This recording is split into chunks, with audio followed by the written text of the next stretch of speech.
So today in this video, we are going to see about the control statements of Java. So a Java compiler will execute the code from the top to the bottom. That is, the statement and the code are executed according to the order in which they appear. Why we are using this control statement is to control the flow of the Java code. Because it is the fundamental feature of Java which is providing us the smooth flow of the program. So control statements have three types. First one is decision making and loop statement and jump statement. Decision making is nothing but it will decide which statement is supposed to be executed and when it is supposed to be executed. What it will do is it will just evaluate the Boolean expression and control the program flow depending on the result of that condition. Either if it is for true, it will execute what it is supposed to do. Either if it is false, it will do what it is supposed to. Clear? Now we'll see what are the types of decision making. In decision making, we have two types. First one is if statement and next one is switch statement. If statement is nothing but it is used to evaluate a condition. A simple condition will be given. It is just evaluated and based on the output, the program results will be shown. So let me open the notepad and start doing the program. So what is the first thing we have to do? For writing a program, we have to assign the class value.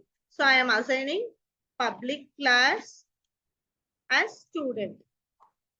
Okay. So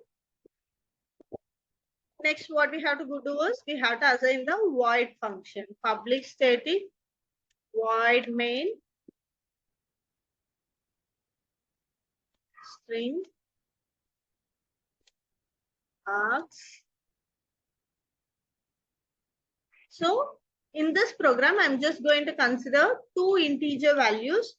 Let me take it as 10 as x and integer y as 12. Okay. So now I'm going to give the function if x plus y is greater than 20.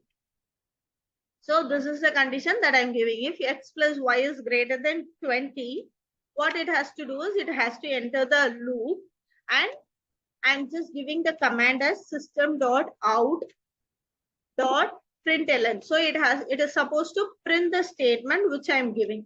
So what is the statement I'm giving is x plus y is greater than 20. So this is the output that is supposed to be printed.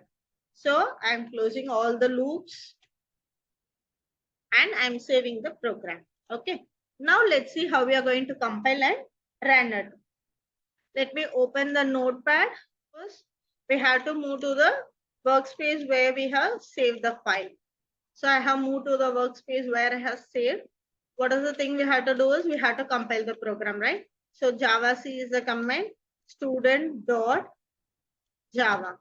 So if there is no errors, it will just compile and create a class file.